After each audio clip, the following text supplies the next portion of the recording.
here is, it's Berserker. So Berserker is the ultra-violence level, or equivalent level difficulty for Hexen, for this class. So you get 3 classes, there's a cleric, mage, and fighter, and they all, as you can see, have different statistics in terms of their speed, armor. I don't know what magic and strength pertain to, but armor and speed are important. So the fighter is currently the fastest run out of the 3, because the fighter is the fastest class out of the 3. Also, the fighter has completely unmitigated early game dominance, so the fighter's early weapons are just really, really good, to the point where you just crush everything. Cleric makes up a lot of time in the late game with a weapon called the Wraith Verge. But doesn't quite get it up. I think the cleric runs about 3 minutes behind, and then the mage is very slow, but the mage gets screwed out of a lot of drops and items and that sort of thing. So, we are ready whenever you are. Just give yourself a nice count in, and we'll start the timer. Yeah, I'll count down to go. All right, 3, 2, 1, go. All right, so here we go. One of the things you will see me do throughout this run is I will be doing strafe running, because that will be faster than just moving forward. Hexen's a bit of a funny game for a couple of things. I think this is one of the first games on the Doom engine where jumping is actually a thing that you can do. So I'm not playing this in DOSBox, I'm playing it on a source port for quality of life reasons. Also, unlike Heretic, Hexen has a much different level layout than a lot of other earlier Doom titles, or titles on the Doom engine. Whoa.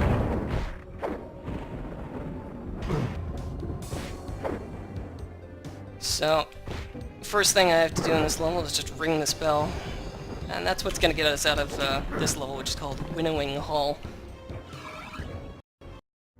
I'll shut up for a second here and let Korax talk. Greetings, mortal. Are you ready to die? I am so not ready to die, so let's forget about that. So this is the first hub area of Hexen. So levels are divided up into hubs in this game, and out of those hubs you go to all kinds of different levels and solve puzzles and get keys and do all that kind of stuff.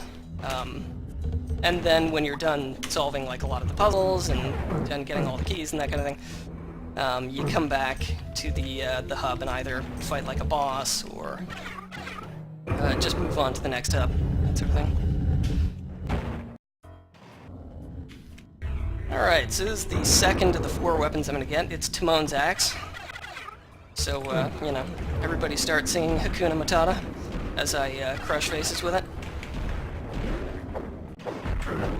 I spawned in an enemy.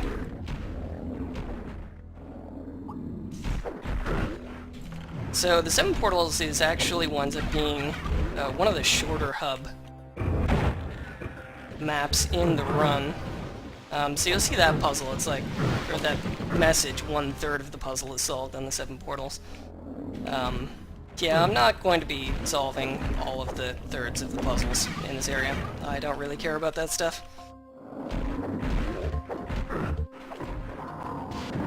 One of the great things about the warrior in his early game, or the fighter in his early game, I should say as well, is that not only does Timon's Axe do just a gargantuan amount of damage at this point, but it's actually a very... Okay, well I did that. Elevator, please. This weapon has a ton of knockback, so a lot of what I wind up doing is, like, I can... unless I'm in a really tight hallway like this one, I can actually force a lot of enemies out of my way, unless they're stacked up like this guy. and it's really useful for going fast.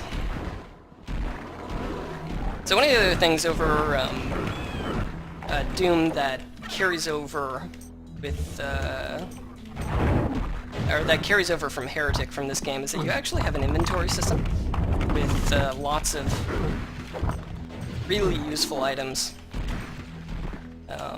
So currently I've only got these 2 items in my inventory right now, quartz flasks and flechettes. The flechettes I throw like little grenades, and then the quartz flasks are just a 25 HP heal. Which is really helpful because you actually take you take a lot of damage in Hexen and generally, but on Berserker and Berserker equivalent level difficulties, you take a lot more. So it may look kind of odd. I just walked into those rooms and killed like a couple of Edens. That's all that's necessary actually to complete the trigger to make this staircase come up. And that means that I can pull that switch, but because the staircase is also up, I can jump off onto these areas where normally you're supposed to be able to... You're supposed to solve other puzzles to make these staircases go up, but you can just jump from this one. You can do that with all 3 of the characters, but they have their own unique problems for getting up there. Like the mage is... it's actually kind of tricky because the mage is much slower, but the fighter, sometimes you overshoot them quite a bit, which I seem to be doing with this one on the left. So, there we go. So with those 3 switches pulled, that's actually all I need to do in the 7 portals to advance, so that's exactly what I'm going to do.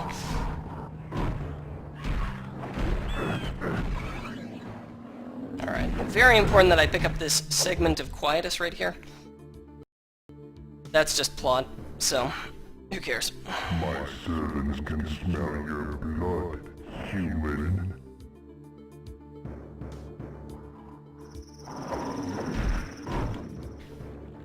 Alright, so this moves us on to the 2nd hub, and I'm gonna get my 3rd weapon right now, which is the Hammer of Retribution. This is the first ranged weapon the fighter gets. It's pretty okay. The hammers do splash damage, and they do quite a bit of damage as well.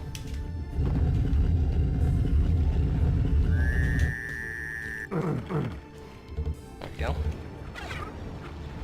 And they also use up green mana instead of blue.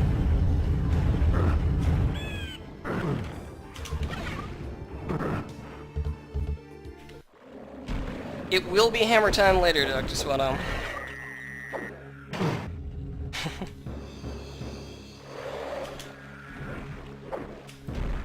So, amusingly, this level is actually called Shadow Mirror. It's an odd name for a castle. Alright. So, I picked up an item just a second ago called Discs of Repulsion. Discs of Repulsion are, at least in my opinion, one of the things that makes Hexen speedrunning really cool. I don't have very many of them at the moment, but I will be getting more of them, and a lot more of them, much later on.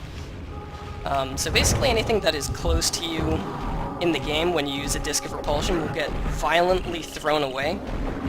And this is a fantastic tool for speedrunning.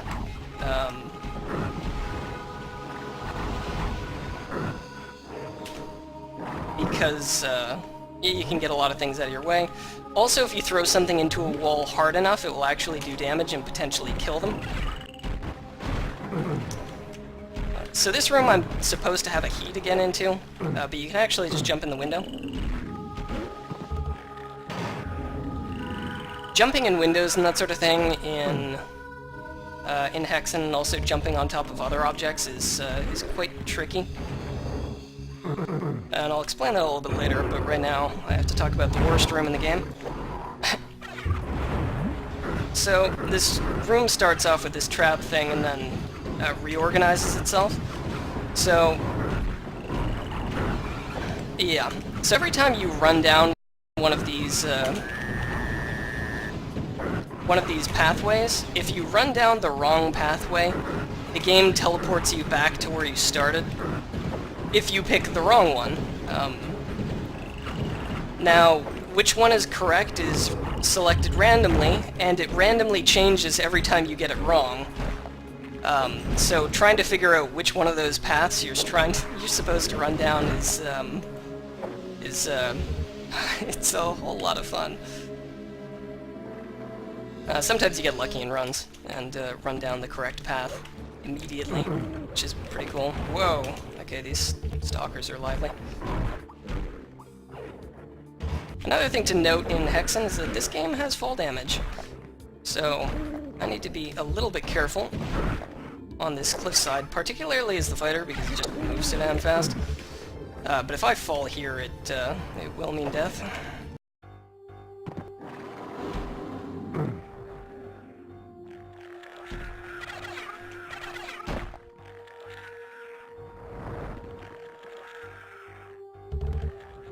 Alright. So Shadowmere is definitely the Shadow Woods, excuse me, are definitely the most confusing, I'd say, out of the three, out of the three hubs that we wind up doing a lot of. There are, the general structure of them is that you...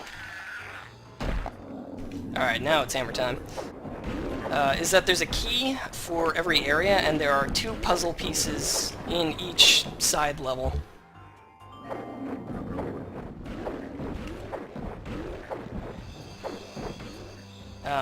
So the general grab, you know, each key when you enter the area, and then you unlock the corresponding areas for the other ones, along with getting that key.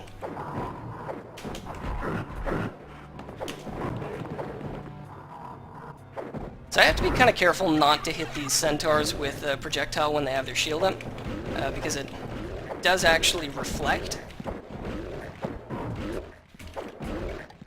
And my weapons do a whole lot of damage, so if I actually hit myself in the face with one of these hammers, I'll probably die at this health value.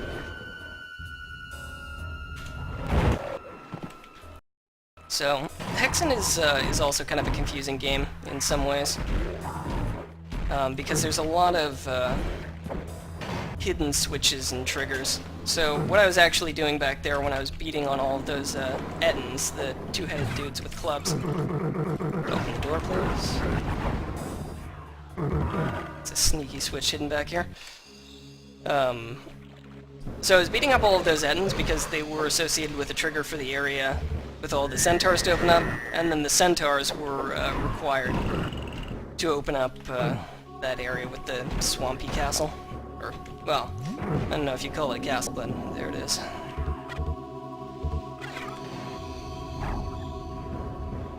So it may seem like I have a ton of these quartz flasks, and that's pretty intentional.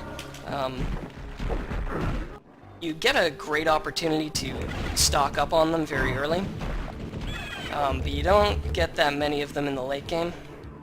And if you run out, it's a real problem.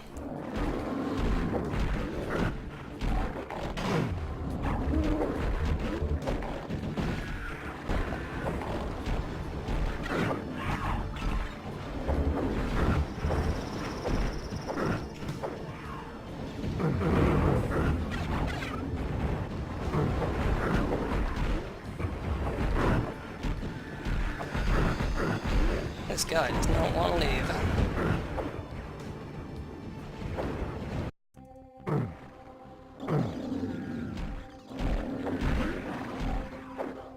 So that segment of Quietus that I picked up at the end of the 7 portals. So all of the classes have a sort of ultimate weapon. I mentioned the clerics earlier. It's called Wraithforge. But the fighter winds up getting an ultimate weapon called Quietus. It's, I mean, it's an ultimate weapon, so it's pretty good. It's nowhere near as good as the ones that the mage and cleric get, but it's definitely going to do the job. And before I finish talking about Quietus, I just picked up a Chaos device. If you've played Heretic, you probably know what it does. It warps you to the beginning of the area that you entered. And those are going to come in handy much later. I'll grab this crater. So yeah, so the Quietus actually needs to be assembled through 3 different pieces that you collect throughout the run. So the first piece you can find in the at the end of the 7 portals.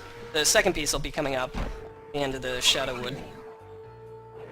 And then the third, almost immediately after.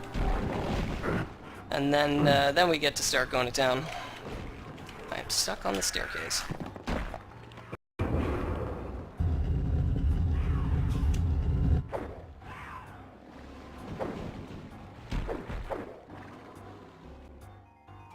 So trying to improve routing on Shadowwood is kind of interesting, because there's lots of portals that lead in all sorts of different ways. And you can really do it in any order, it's just a case of figuring out what the fastest way is. Currently this is what we're working with. And that should be the last of this puzzle. I actually do need to wait until I see the message change to on the Shadowwood, otherwise it doesn't register, which is kind of annoying. Alright, so the door is open and we are done with the Shadowwood, but we're not quite done with everything here. So this is the Apostle. There's going to be 4 rooms that are selected randomly that I have to go through. Starting with this one, apparently. And this is where I'm going to get my next segment of Quietus. It's right there on the ground. There we got it.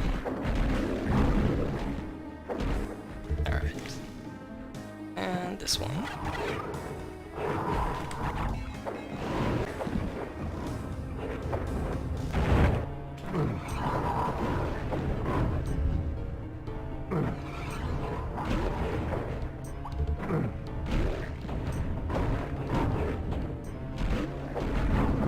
So that's a disc of repulsion that I just used right there. They are pretty fantastic. Otherwise I would have been standing there bashing these Ettins' heads in until I actually had a clear path.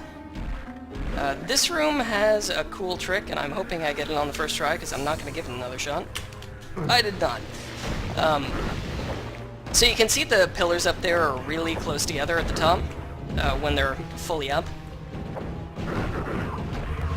God, these things are terrible. Just like bats. So you can actually jump when you slide through in that way. But you really don't have a lot of room to work with.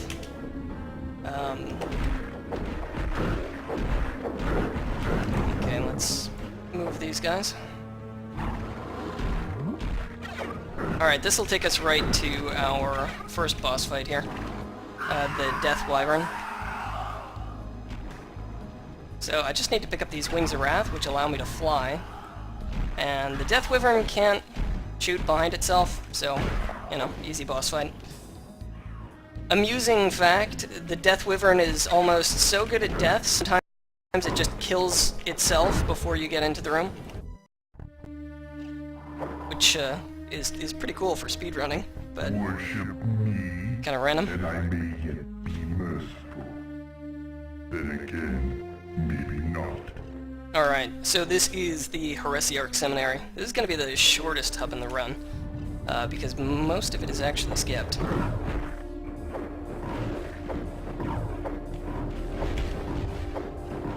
Yep, there we go.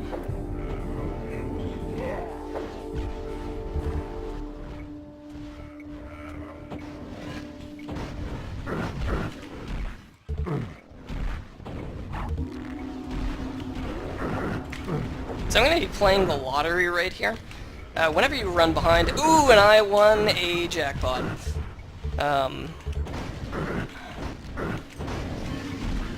So whenever you run behind that box, it takes a little while to reset. but it will spawn random enemies and items. So I won an item that's called a banishment device, and a banishment device is essentially a chaos device, but you use it on other people. So that's going to be really useful close to the end of the game, because I'm going to be using it on one of the Death Kings. So, just talking like a little bit more about the story. So when Korax came to Kronos, which is this world, he wound up corrupting the three heads of state, basically, of the three kind of... out of my way. The three different orders, the fighters, the clerics, and the mages, who were Traductus. Come here, I need you to die so I can do a pseudo-glide here. There we go, so that's most of the rest of the Arc Seminator skipped. Those bars were not made well enough to, you know, keep me out. You have played this game too long, mortal. I think I shall remove you from the board. Look at this guy, insulting me. So I'm going to use the banishment device on one of the Death Kings, and I'll explain a little bit more why later. So this is the Castle of Grief. It starts off with a pretty cool trick. So I'm going to bait this stalker over here so I can jump on its head, and then I can skip doing a whole bunch of crap. I need these.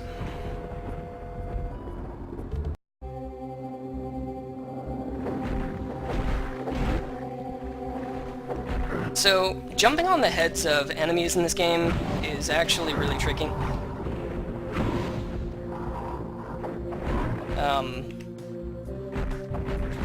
This guy. Whenever you hit something, like with kind of horizontal momentum. Oh my god. Or, you know, you hit something as you're jumping into it, it kills all of your horizontal momentum, so you can't, you know, once you're at the appropriate height to land on top of something, you can't move over. I guess another way to put it is that you don't really have air control in this game. So, it makes that quite difficult. I'm just waiting for these doors to open, so I can hit these switches.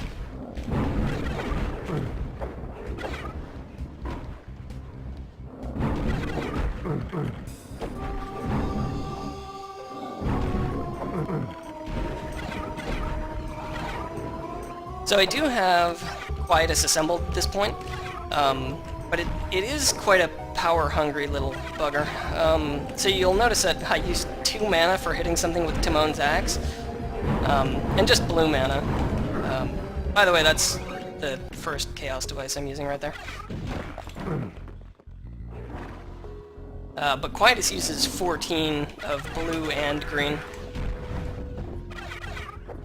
Okay, so jumping onto enemies' heads is a relevant thing to be talking about because I'm going to be doing a really tough trick right here, where I need to jump on top of this guy's head. I'm going to try this a number of times because it's pretty cool if you can get it.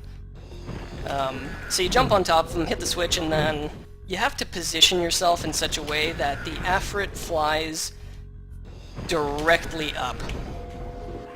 Because if it flies directly up, then you can jump up to this ledge right up here, and then you can skip having to activate the elevators that actually allow you to come up here. So I got that pretty quickly. Oh god. You'll start seeing a lot more of a Slaughtar variant in this area. Centaur variant called Slaughtars. And they fire bolts at you, and the bolts hurt a whole lot.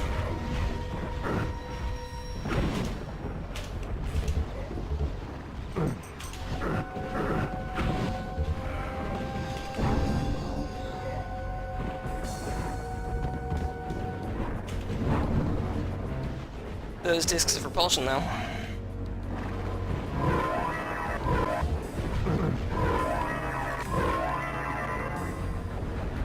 All of these leaves that you see on the ground are really scary for me. So I try to avoid them whenever I can. It's like spikes that come out of the ground and they are just instant death. And I jumped into a wall. I'm very good.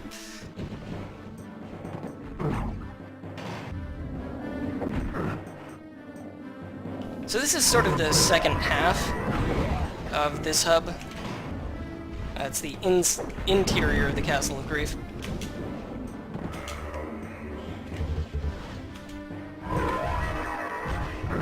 I'll do some NBA Jam strats to slap Yorick's head back on his body there.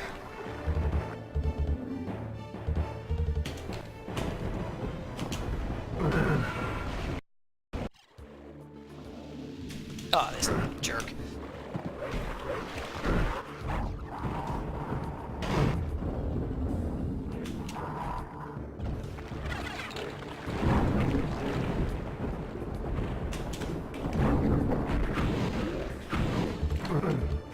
So you can probably see at this point in time, Quiet is real good.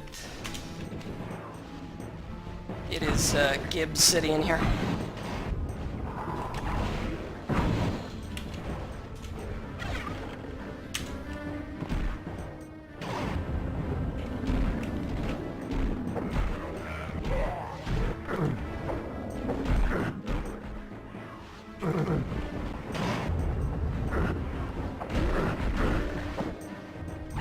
Alright.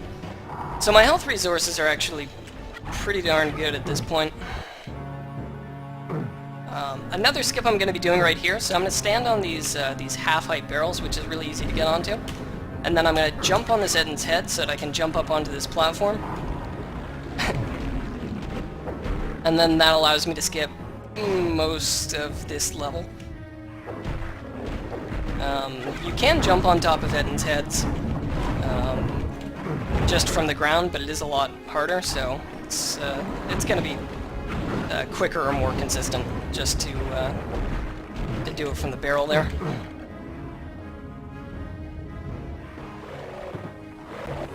I have an announcement, if that's alright with you. Yeah, go for it. The Darksiders 2 round has no-showed, so to replace it, after Hexen, we're going to have Kamul, the Dark Souls record holder, is going to do a Dark Souls speedrun for us. Sweet.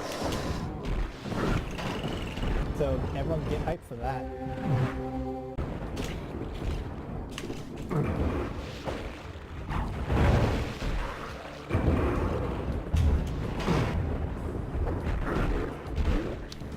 Alright, so we're just about done with the Castle of Grief here. I just need to scoop up this key in this room.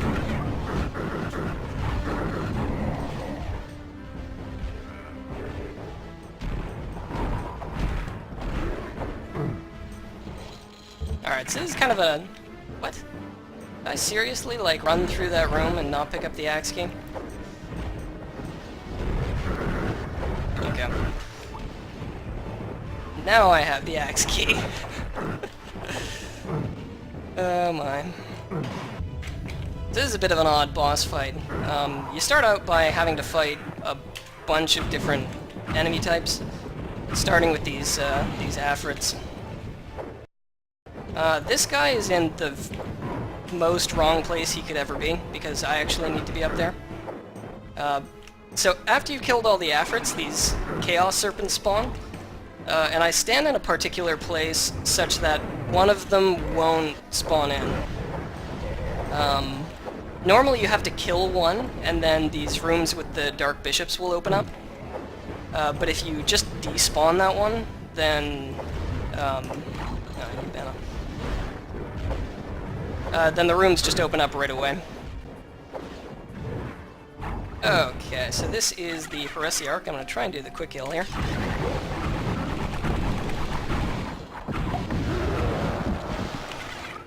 Popped him like a champagne cork. Are you strong enough to face your own masters? So the Heresiarch casts a spell that makes him invulnerable to all damage. It's a pretty cool mechanic, and it lasts for 30 seconds, and you can actually chain those together so can make it like infinitely invulnerable. He'll stop casting spells once you're out of his line of sight, which is kind of hard to do in there, but it's better to just absolutely annihilate him.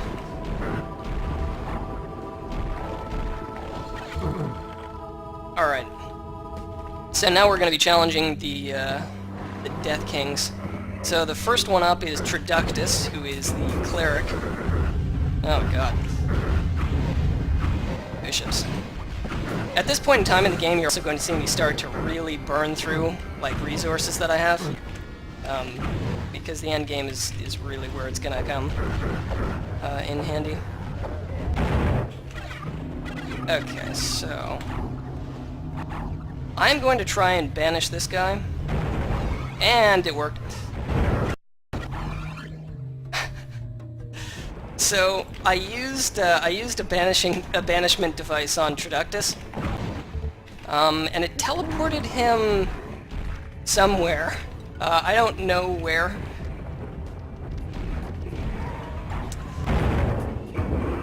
But the funny thing is that the 3 keys or sigils that they have, like this thing, that's what I need to collect from each of the 3 Death Kings in order to open up Korax's like boss chamber. So when you teleport them away using a banishment device, it just it engages the trigger for that to open up, and then you can just collect it and move on. Alright, so this is Manelkir's Tomb, the mage. This is probably my favorite level in the game, just in terms of its design. It's really cool. The puzzles are fairly simple, but hey, you know, I put some effort in. It's pretty cool.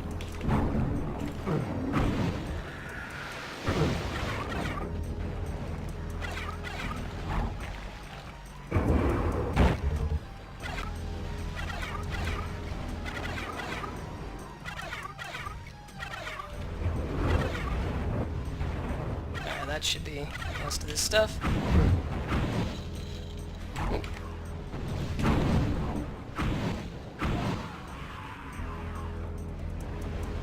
There it is. So another use that you get out of the repulsion discs is that they push back projectiles too. So Manelkir has these homing projectiles, and I can actually just send them away by using repulsion discs. It's kind of neat. Now.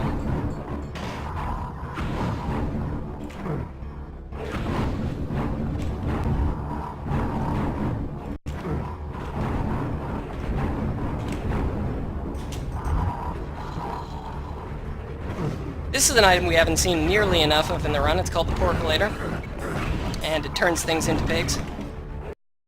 Sadly, the fighter only gets 1. Alright. So, star, moon, circle. Preschool hype.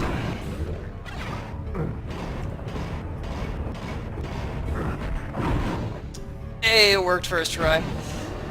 Who knew? Alright, and I just picked up another banishment device, so, later, Zedek. So one of the scary things about using those items is that... Oh, no.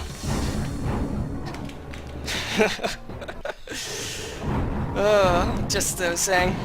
Yeah, so they do actually teleport, like, somewhere else in the level. So that was Zedek back there, kind of waiting for me near the entrance. And he was, I think he was pretty angry. Okay, cool. I just killed myself, so that's neat.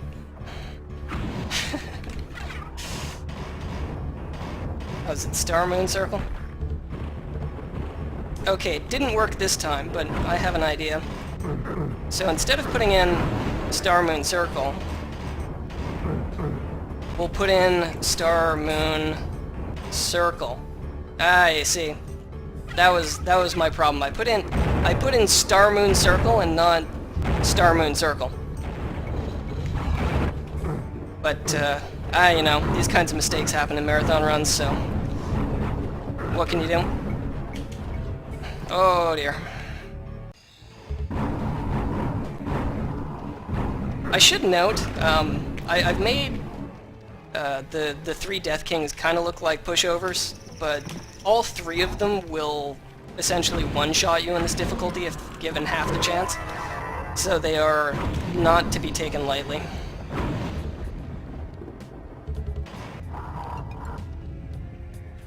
Oh, get out of there.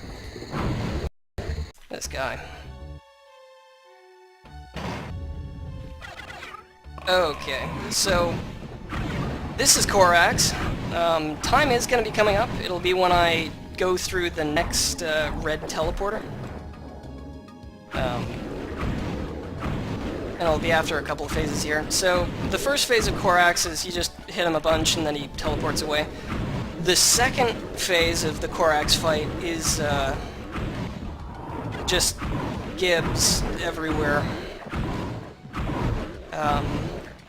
The reason why I'm not dying right now is because I'm using a Icon of the Defender, which makes me invulnerable. Which is good because it makes having to kill all of these centaurs a much faster affair than it would be normally.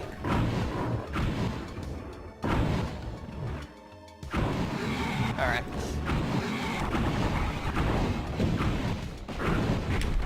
Okay, well, Korax is dead, and time is now. 35-17. 35-17? That's pretty decent.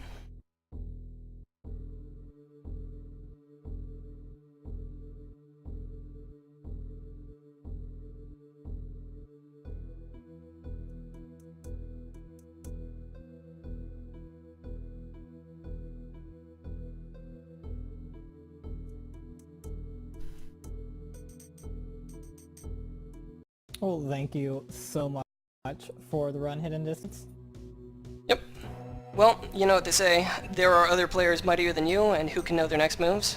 But I know what their next moves are. It's apparently Dark Souls, followed up with Doom and Doom 2, so look forward to that. Alright, good hype. Alright. Thanks everybody. Take care.